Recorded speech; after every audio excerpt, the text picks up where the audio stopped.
All right, y'all. So listen, I've finished episode number 9 of Love is Blind season 8, The X Files, right? And in my previous shorts, I hadn't mentioned um two couples, Sarah and Ben.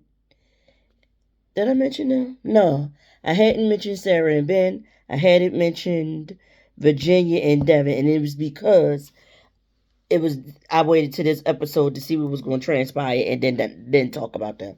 So let's get it out of the way. Um, Sarah and Ben. No, I'm gonna save them next. First of all, Virginia and Devin. Um, they go and Virginia gets to meet Devin's family, and I forgot to mention.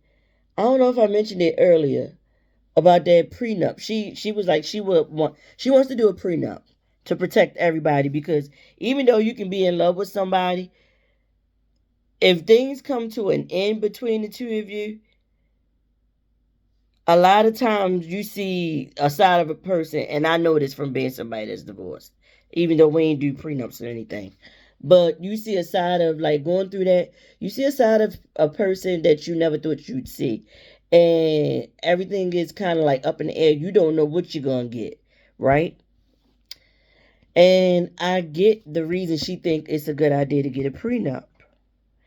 Davin was clearly taken aback when she mentioned that, but said he would be if she come up with one and he reads it and he's okay with it, he'll have no problem signing it. So they go meet his family. They meet his mother and dad, his sister, and I guess the guy was his sister's husband. Yeah, it was his sister's husband, right? So Devin is biracial. Didn't know it. I couldn't tell from just you know them in the pods just talking. He never mentioned it, but to me, I thought that he was probably like Latino. I thought that he might have been Latino for real a little bit, you know, but not black and white. So anyway, and the mother, his mom, she's white. I looking at her, she remind me of somebody, but I can't think of who it is. But her red hair and the way her hair, she's wearing her hair, and her face reminds me of somebody, but I just can't think of who it is. But anywho, they sit down, they have a conversation, and the mother, the sister, the brother-in-law, they are all way more vocal than Devin's dad. He just came in at the end and said he give, they got his blessing. Like, long as y'all gonna be there for each other and love each other for real, then that's cool. But anywho, they having a conversation at the table. They talk about how many kids they possibly want to have, and the sister brings up some craziness that Devin said when he was younger, and he was like, "Girl, I was just kidding around when I was saying that, or whatever." But her husband seemed real cool and down to earth as well, and they go introduce her to their pet. They was like, "You gotta meet one more person in the family," and Devin was like, "Who are they talking about?" And that's when they said the name, and then he was like, "Oh yeah, yeah, yeah." They go out, so they live in a gate. I'm not gonna say gated, but whatever community they live in, it's a man-made lake in the backyard, right? Sidebar: I was scrolling TikTok earlier on one of the times that I paused episode number 7. Why this lady riding down the street and was like, "Is that a platypus?" It's a whole beaver walking down the street as she's driving by. And she like, "Where you at, Bookie? Like, you lost, Bookie?" Why the beaver turned around like he understand what she said and looked at her and was like, "Yeah, I'm lost and I'm motherfucking tired." That's how the beaver was looking. Like, I had a hard day. I'm tired and I'm lost. That's how the beaver turned around to her window like that. And he turned all the way around and started walking in the opposite direction that he was already going. I was like, whoa. I was cracking up. It was so funny. Because she talked to the beaver like he was a person. And he turned around and gave her a look like, "Yeah, you right, you right." You know what I'm saying? Like he understood what she was saying. That was so funny to me. But side note over back to this. So anywho, they go outside and there's a pig. They got a pet pig. The mother said they got the pig when the pig was this big, and the pig is big. Come out with food all around his snout and everything. And Virginia just like she took it in stride. She just like, oh, talking to them. And then she excused herself and was like, I gotta go to the bathroom. So she excused herself, which gives the family time to speak to Devin one-on-one about their thoughts about it. The mother is like, I like her. She seemed to have a good head on her shoulders, and she seemed genuine, like she really, really wants this and wants a partnership. And that's what really matters. Somebody that want partnership and want to grow with you in every stage of life. The sister. Well, I didn't like the prenup conversation threw me for a loop because it's like you already going into a marriage thinking that you're gonna get a divorce. And the parents was like, no, I get where she coming from, especially that mother. The mother was like, you don't know what's going to happen. And I can see that she genuinely loves Devin and she don't want to get a divorce. But if something like that should ever come up, they both going to leave with what they came with and the things that they got together. They're going to find a way to split it or whatever. Like they're going to drum up the papers to say this is how we're going to split this and that and so forth that we do together. I understand it completely. We are at different times than we was back in the day. We in different times now. Things are different. And I'm like, yay, mom, right? So that's the end of their story for right now because we don't see them ever. We don't see them no more in this batch of episodes. And that makes me like, why? It made me realize that we really have not gotten a lot of footage of them. Period. We didn't get a whole lot of footage of them in the pods, and we're not getting a whole lot of footage of them outside of the pods either. Why is that? And then them all of the couples, they came home. And normally they go move into a place that they're going to share together and not actually move into their spaces. Are they in, with the conversation surrounding each couple, it seems like they talking about moving, like they moving into each other, like one another's spaces. They not moving it, like they normally have an apartment building that all the couples stay in together on different floors down the halls from each other and things back like on old seasons of Love Is Blind. That's how they did it. Am I missing something? Because it's not seeming like that's what they doing on this season. So with that, it's something I forgot to bring up. When they all was still at the honeymoon place and they all met up that night, when all the couples met up with each other and they spoke to each other, you can tell that each couple was into each other, so to speak. It wasn't no flirting going on between people from, like, it wasn't no cross couple flirting or anything like previous seasons and stuff like that. So that was good. We didn't get that in here. But the thing that was cringy during the meetup for me is why Dave going around asking everybody if they doing it yet? Like if they having sex with each other yet. Why? And then you also you asking everybody, are they having sex with each other? And then you gonna say, yeah, because I'm waiting for her. Like, if she wants to, yeah, but I don't feel no pressure. I'm not pressuring her. I'm good. I'm good with waiting as long as she want to wait. So you good with waiting as long as she want to wait to cross that line between each other. But you also want to be in everybody else's business whether or not they cross the line yet. What are you trying to get confirmation and make yourself feel okay with the fact that she didn't let you, as Benny Takes would say, cross her canal, that she didn't take you to the promised land? Dave to me is relying so much on outside opinions. And I can't even say it's surprising because deep in my heart of hearts, he don't like this girl. He might like her a little bit, but he ain't feeling her. He feeling Molly. He should have just went with Molly. Cause Dave gave. I came on here. I wanted to experiment and see if I can like somebody without seeing them first. And she alright or whatever, but I'm going to resort to the Dave I always been, judging people based on their looks. And I'm like, you got the odd. Hello, meet Dacity. That's how I feel. What's up, I'm Dacity. Because you got a lot of audacity to be judging people based on their looks. And you look like you look. No, you're not ugly, but you're not a dime.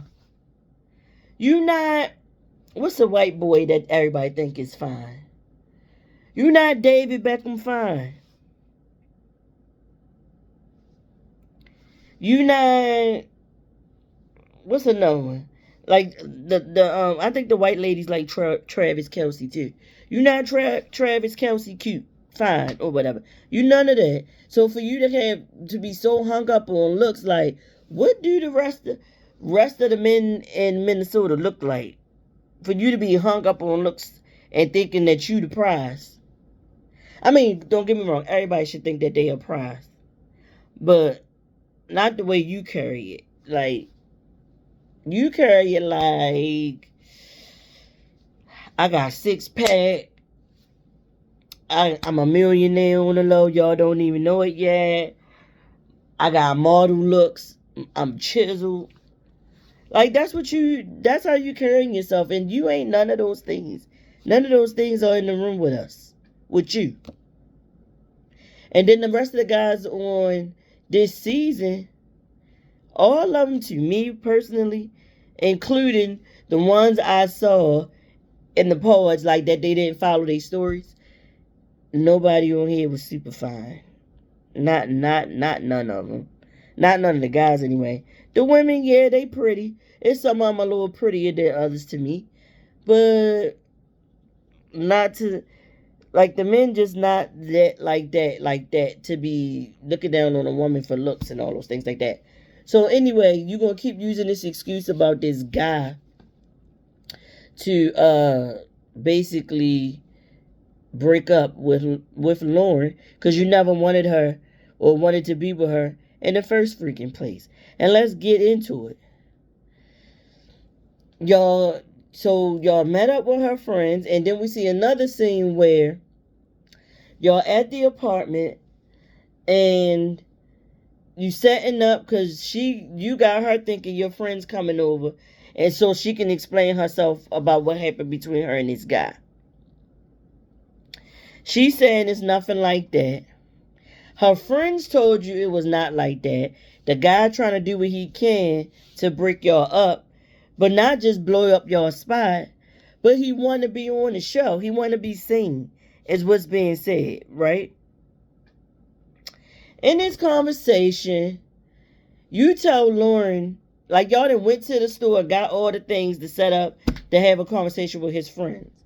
You decide then to say, yeah, well, my friend's on standby to see if it's okay to come over tonight. She like, oh, so you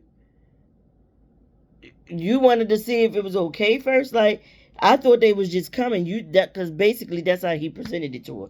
So now we going to talk.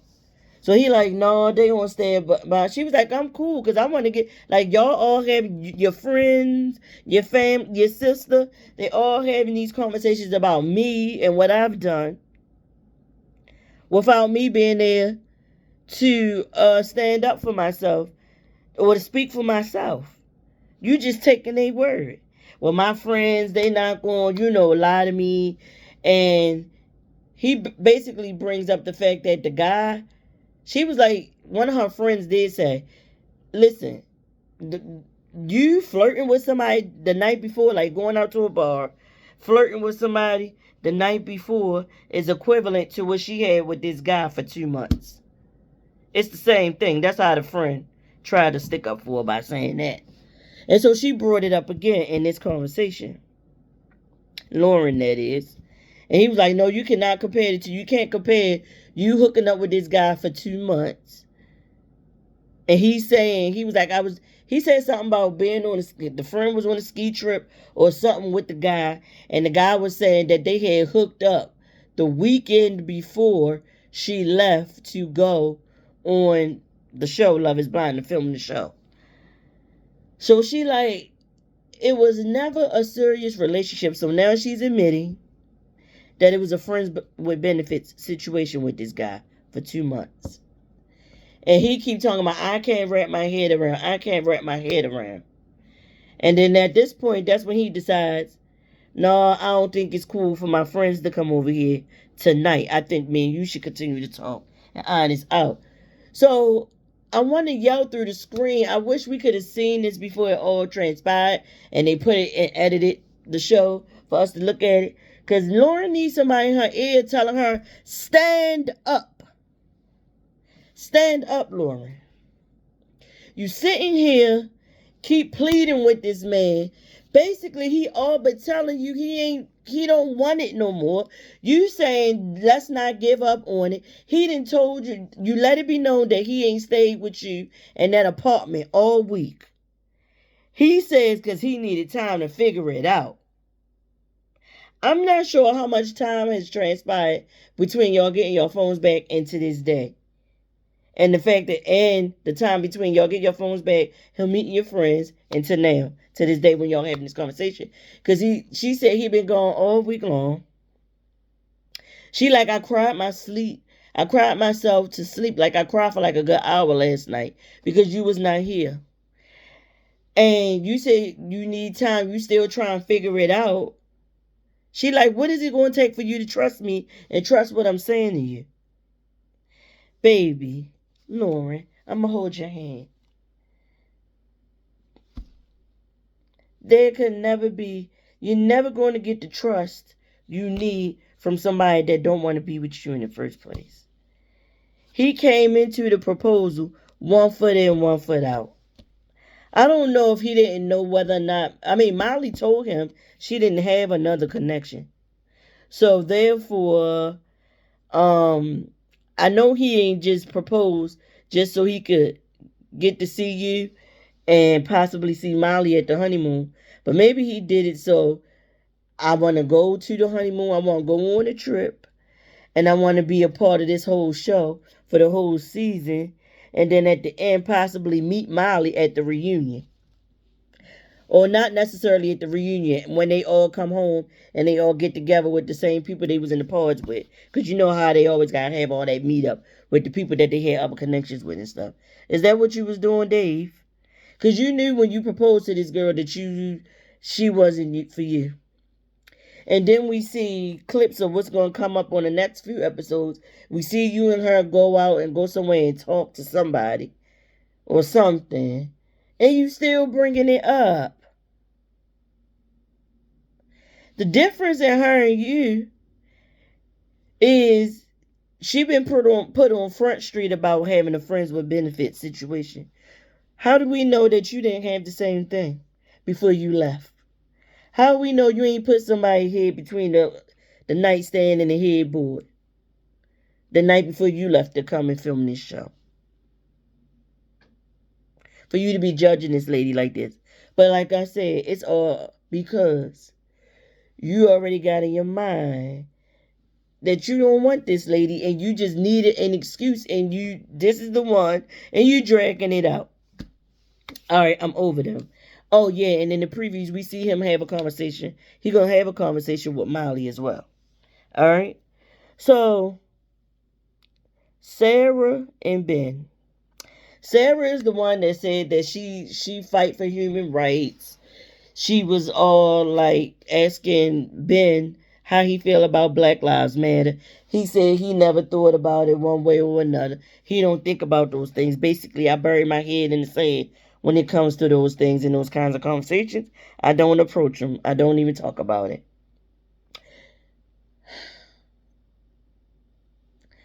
She goes to meet his friends.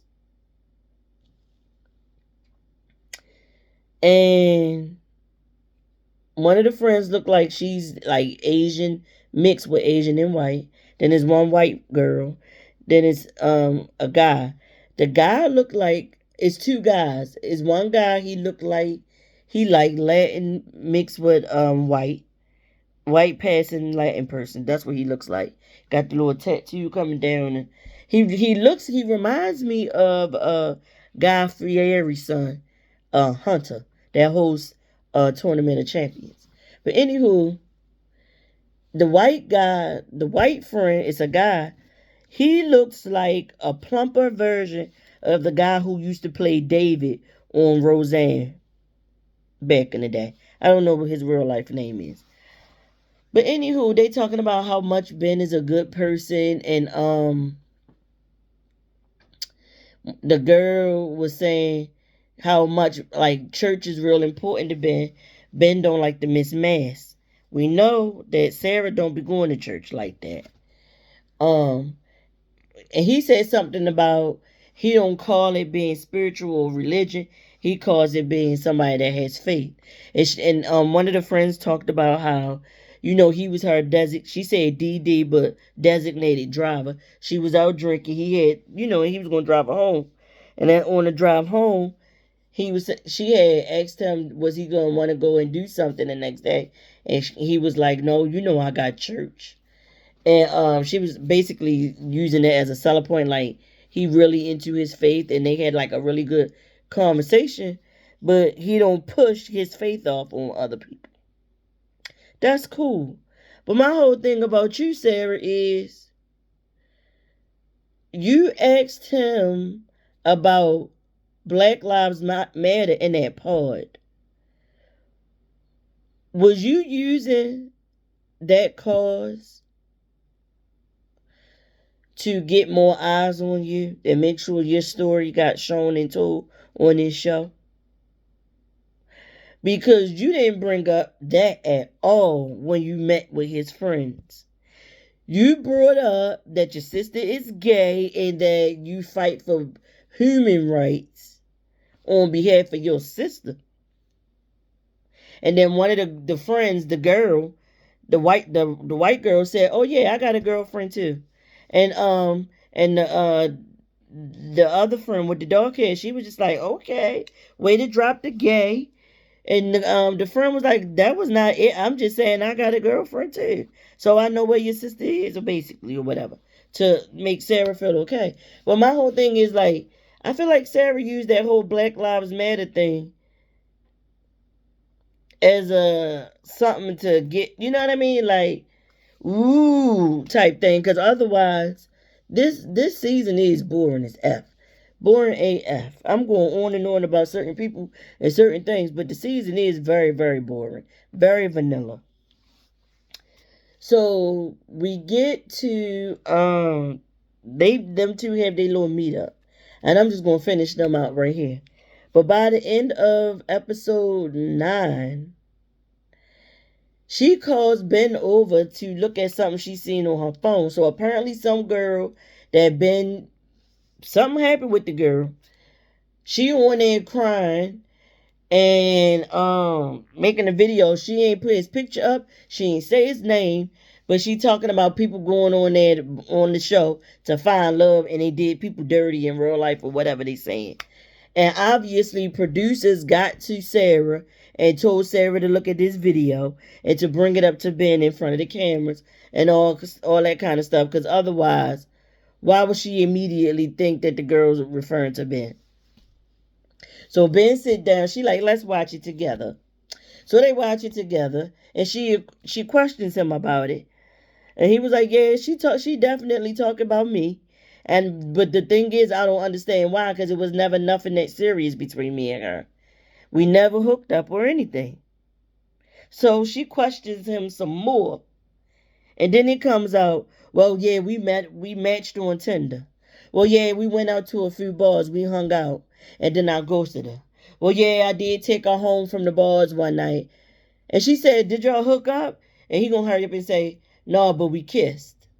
She said, so it gotta be more to the story. Because if this happened 4 years ago and you ghosted her 4 years ago, why is she still crying about it now, 4 years later? And making videos on TikTok. She like, you need to tell me the whole truth. And he's sitting there looking dumb, talking about, I'm telling you the whole truth. Face red as I don't know what. She said, because if you don't tell me the whole truth and I find out something later on down the line, I'm going, no, I can't trust you.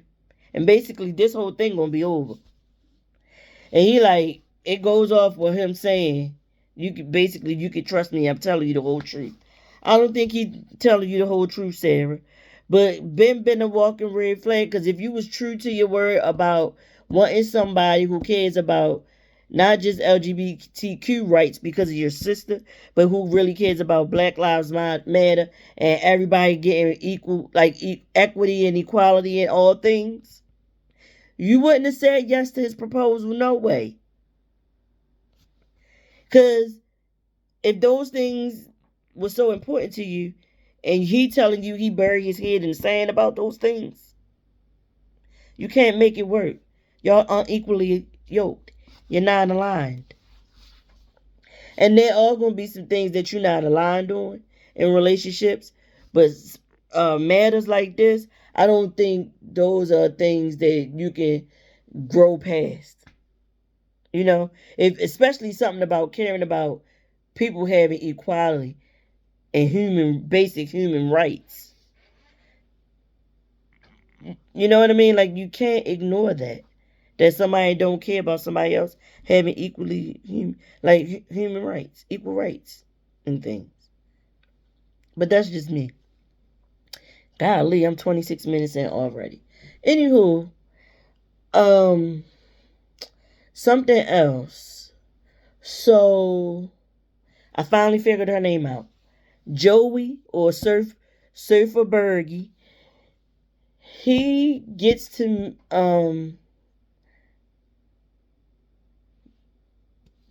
Surfer Berge and the girl, her name Monica. They at their place, so I'm guessing they all sharing this apartment. Or is it his apartment?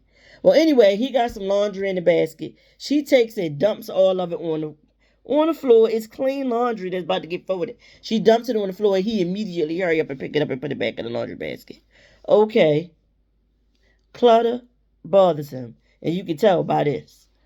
So anyway, he gets to the table. He moves some stuff off the table. He folding clothes. They having a discussion about him meeting her family. She asked him how did he think it went. And he was like, your parents were cool, but I don't think your sister liked me. And she tried to like, no, she just cares a lot about me. And I think she cares a lot about me and she don't want me to get hurt. He said, is it that? You think that's what it is? She like, yeah. She was like, but she never liked anybody I brought home. She's hard on everybody. He said she don't like nobody. She ain't like nobody you brought home. He making her think. He clocked that sister. She said, no, never. He said, did you ever think your sister's jealous of you? Because how does she not like nobody? I think basically your sister jealous of you, girl. Open your eyes and see. And I'm like, yes, clock it. She's jealous. So that happens between them, but they said they still good or whatever. She just got to meet his peoples. And we saw, and what's coming up in the next episodes, she going to meet his peoples. And I don't think things going to go that great. I think his sister going to be getting in there, for real. So, what's another couple?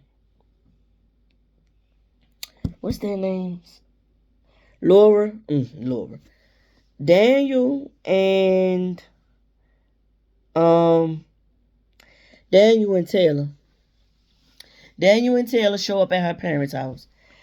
I gotta say, first of all, Daniel and Taylor both look like they come from parents with money. Both houses look great. Taylor parents was like, yeah, you would think with our age and our kids' ages, we decided to downsize, but we didn't. Because we always want to make sure that the kids can have somewhere to stay when they come home with their families, with their partner and everything like that. So we like, oh, okay. So Daniel's parents are okay with everything. Taylor's parents, the dad is okay, mama's not. Mama feels like this is too fast. She feels left out. And the other thing is, God give Mama some grace. Because Mama have no idea about Love is Blind as a reality show and what it all entails. Because when they came in and they sat down and started talking to them, they kind of like started explaining how the show, what the process of the show is or whatever. So the mama, she stuck in the old times. And then looking at Taylor's parents had her later in life. Taylor's parents look like, especially that father. That father looked like he every bit of 70 something. And the mother looked like she probably late 60s, early 70s. Whereas Daniel's parents, they look like they might be early 60s, mid 60s. They look like they're younger than her parents. And right? So apparently her parents, his parents gonna come over and so that all the parents can meet each other. I feel like his parents are coming over to try to uh calm her parents, well, namely her mother, and like, look, we okay with it, you can be okay with it, basically, like, because she kept like my mom or whatever, right? So they have the whole conversation. So the mother is like, I didn't get to talk to her, I didn't get to know, Mom, I think he's going to propose or anything like that. Like, all these things went down without me knowing anything. And she was like, but Mom, immediately when we got our phones back, I called you and told you. The mother was like, no, that's a lot for me. Like, you knowing each other for like, I forget how many days she said, but like, and then they was basically trying, again, explaining to her the whole concept, like they don't have their phones.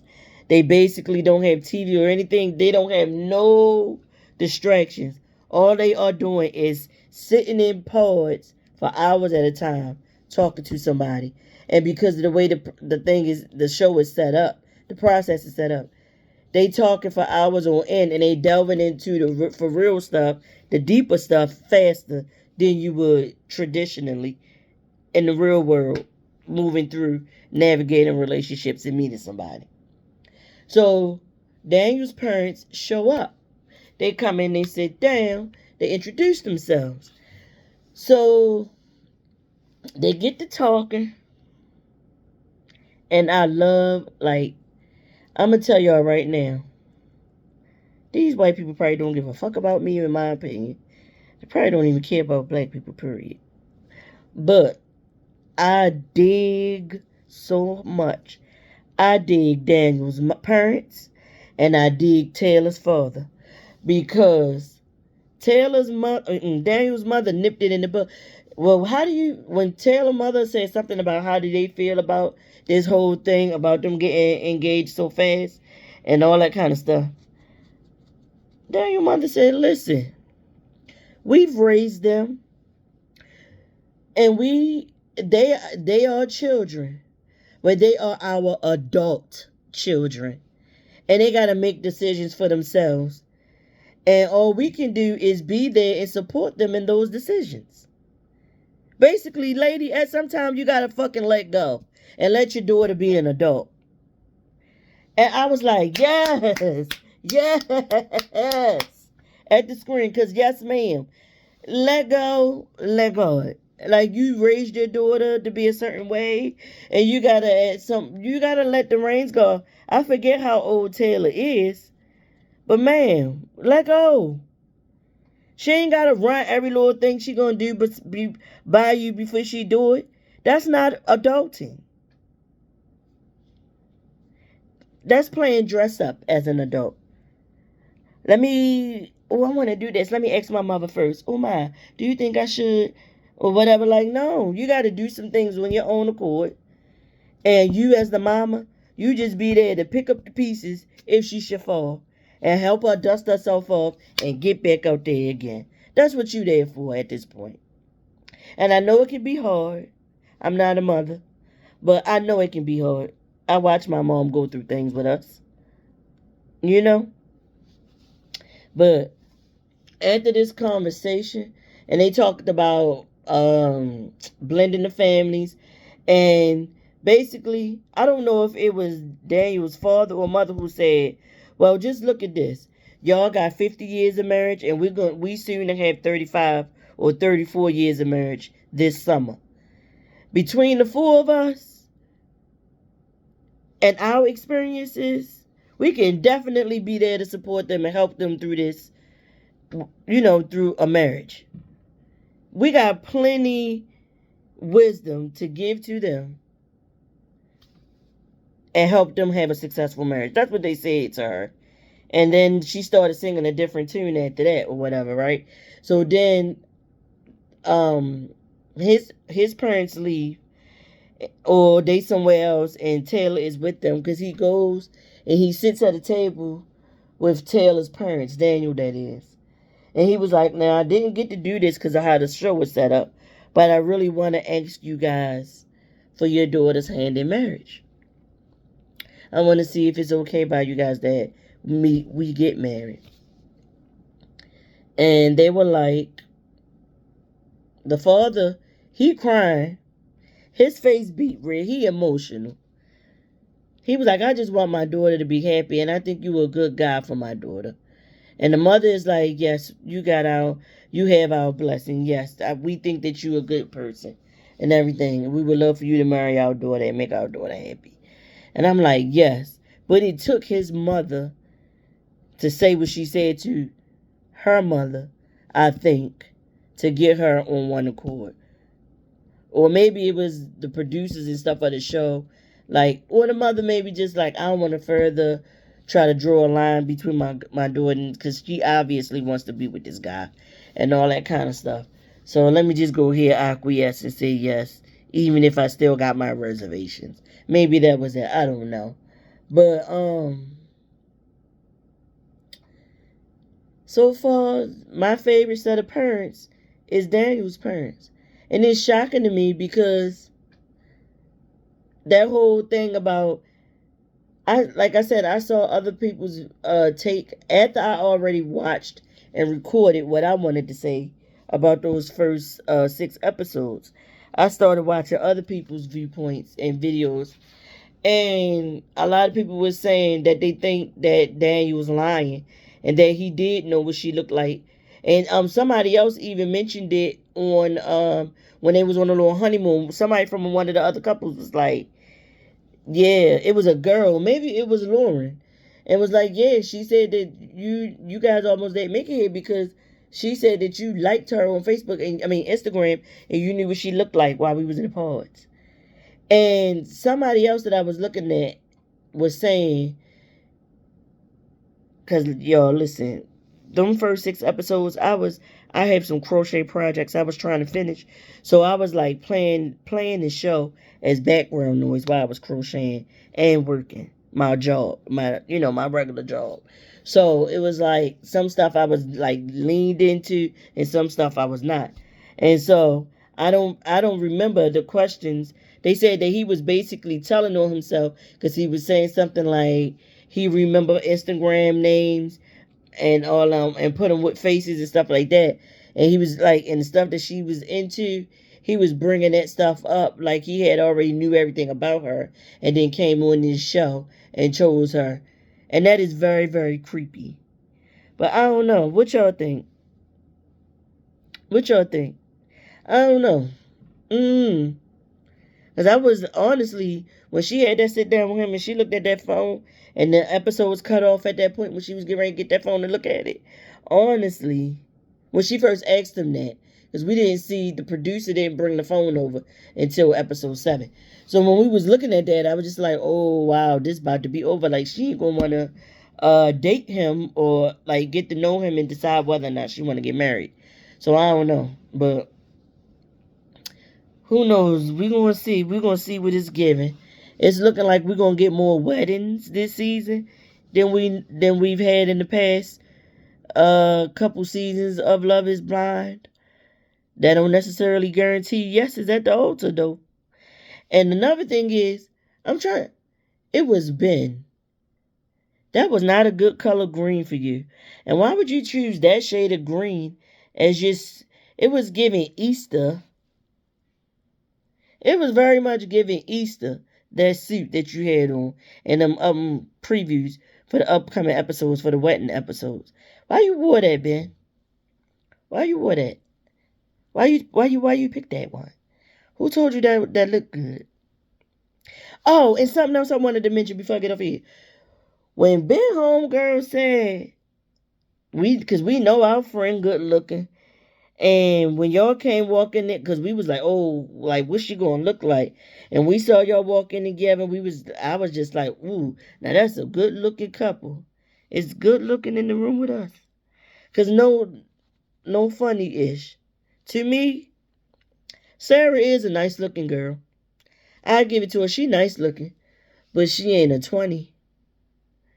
And Ben is more like Ben funny looking to me. And yes, I'm saying that looking average like I look, but I don't care. I don't like for people to talk somebody up like that. Well, I guess, who am I? Because beauty is in the eye of the beholder, you know? But I was like, is the good looking in the room with us? Because all of these guys are average. I mean, every last one of them. And then another thing, on the previews, we're going to see Devin actually get a chance to go have a conversation with Brittany. And sidebar again, I saw I just got choked. I need something to drink.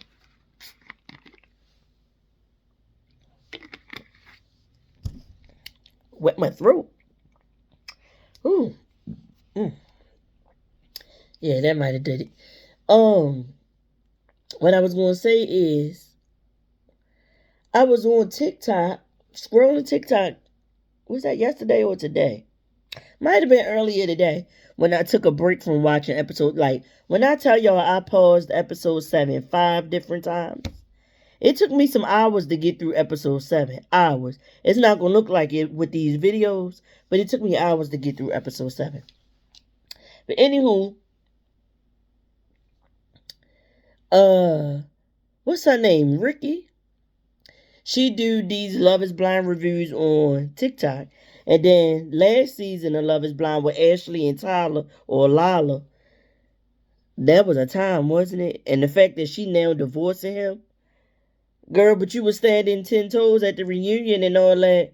And then only 2.5, 3 months later, it come out you getting a divorce. You look for a divorce. When they've been telling you for months. Well, yeah, months that this man was full of it. But anywho, the Ricky lady, she says that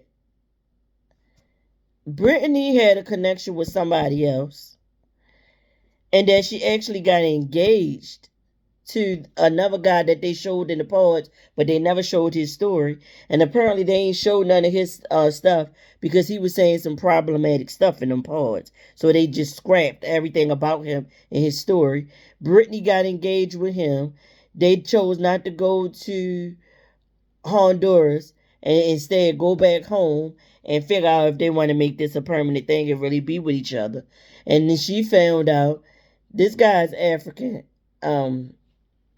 Like, was he Nigerian American, Congolese American, whatever it was, whatever country from Africa. The guy don't date black women. He only dated white women.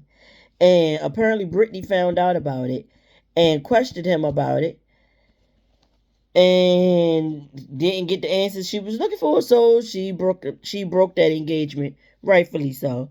And then apparently they saying that he said something to the effect of, and he ain't never date anybody as dark as her.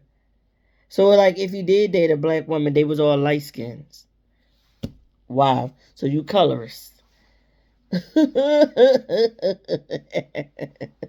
They said he giving very much SK. Y'all remember SK and Raven? Raven was light, bright, and all those things. And SK still when he married her. He even talked to her. Didn't marry her, said no at the altar. Y'all remember. He said she even went there. She even went and got a gele. Is that how you pronounce it, gele? Because I don't think the G is pronounced like H. I think it's called Gele, Gele. Is you know, the head wraps that they wear. She went and got a beautiful one wrapped on. His mother wanted him to marry her. I think his mother wanted him to marry a black woman. Period. Whether she was, no matter the complexion, just a black woman.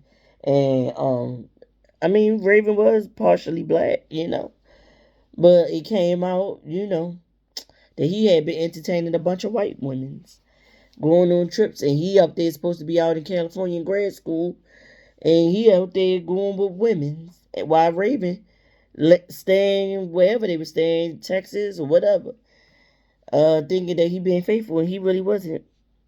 And that blew up in his face. But yeah, they said Brittany did get engaged. But my whole thing with Brittany, I'm still gonna stand beside it. Like, ain't nobody noticed how she dressed like a stud, and like the outfit was giving stud.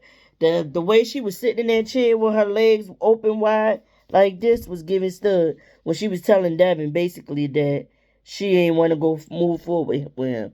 So you ain't want to move forward with Devin because you didn't get the response that you wanted when you told him that you had dated women previously. And he even asked you, like, so you dated a woman? She said several. He said, oh. As any person would. Like, who gonna just immediately be like, oh, I don't care. Just like, I feel like, just like a woman would pause at a man saying, I've had relationships with men. I've had sexual dealings with men. But I am bisexual and I want to make something work with you. The same women got the right to have a pause about some ish like that. Devin, as a man, had a right to pause about some ish like that. It's the same thing. And I'm going to stick beside my whole thing of she's saying that she been in relationships and she's always been monogamous in whatever relationship she's in. Which could very well be true because, I mean, even heterosexual people, you in a relationship, you can be monogamous in your relationship, or you can be somebody that have a wandering eye. My whole thing of it is, do you do you consider it suppressing if you are attracted to both genders and for whatever your reasons are, you say, I'm going to marry this gender, right? Can you really see yourself mentally going the rest of your life and making a promise to somebody that I'm going to be with you and only you, and I'm not going to ever turn my head for the other gender ever again, especially in you 30 something? See, that's something that life has taught me. Even in my own marriage. Now, looking back at it, I think I was a little too young to get. I got married at 26. He was 25. Now, like, to me personally, going into it, I was like, I know no marriage is perfect. There's going to be ups and downs because that's what happens in relationships as you grow and you grow older together, right? And that was my thought process at that time. But now, being divorced all these years, and I ain't been in no relationship since then or anything like that, but I just feel like you just never can say never. You don't know what you're going to do in life. You don't know if you're going to be monogamous all the way through. Like, shit happens. People can find, like, people can be lacking something at home. And it don't matter what sex you're into. It don't matter your sexuality. Gay, straight, bi, questioning, whatever. If you're in a long-term relationship with someone, you just don't know what can happen that will make you turn your head for another person. You just don't know. That's always a possibility when you choosing to love somebody and make a relationship with somebody, a long-term relationship. You just don't know. So for me, I don't know. I don't know if, I don't know if they would have worked, Devin and Brittany. I don't know if they would have worked long term. And even that guy she got engaged to, Mo, who's to say that would have worked long term? Even if he wasn't the way he was with preferring white women and all those, if he really was for Brittany and was going to try and make it work with Brittany, like who's to say?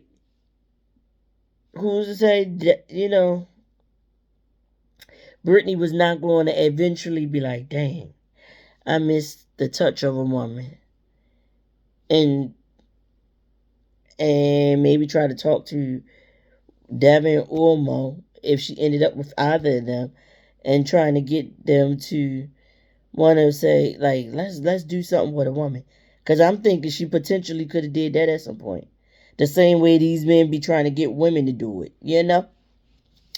But I don't know. I just don't think the way Devin was, and the mother talking about, and his mother even being like strict, strong in her faith and all those things like that. Like I don't even know if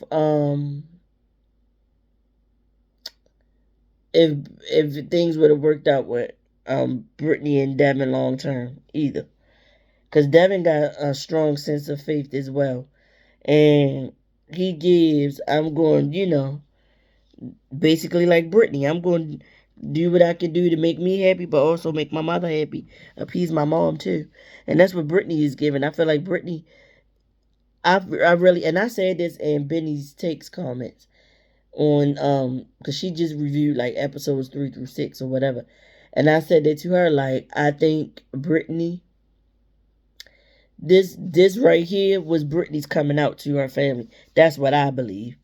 She sounded all strong in her chest about, yeah, because I was bisexual. I am bisexual. She was real strong in her chest about that, but then also saying, like, because I got friends that's married to the same sex, and the way she was wording it, she was kind of like distancing herself as like she not one of them same ones that been with the same sex and bi and everything. And it just, to me, it just gives that Brittany still got some work to do on herself, that to come to terms with who she is, and loving herself regardless if it appeases her family or not. That's my whole thing.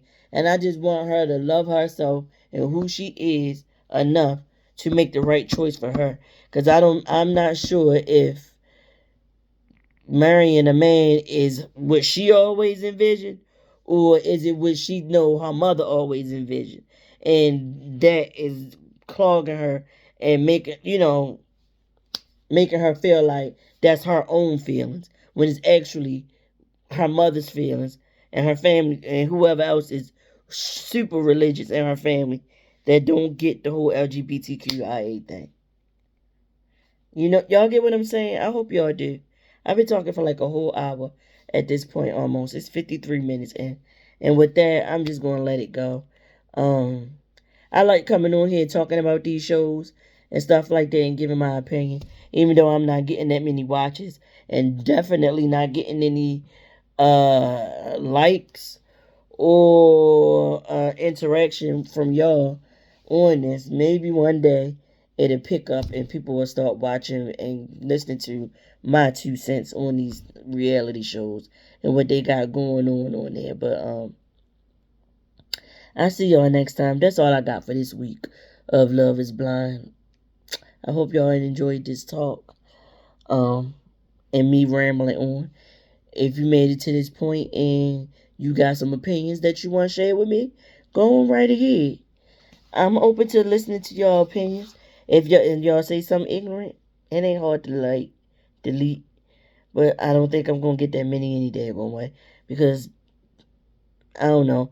I think most of the people that I've got subscribed to my channel are people who like my clothing hauls and stuff like that. They not here for me to talk about no TV shows and stuff like that, but in real life stuff. So whatever. I'll see y'all next time. Peace.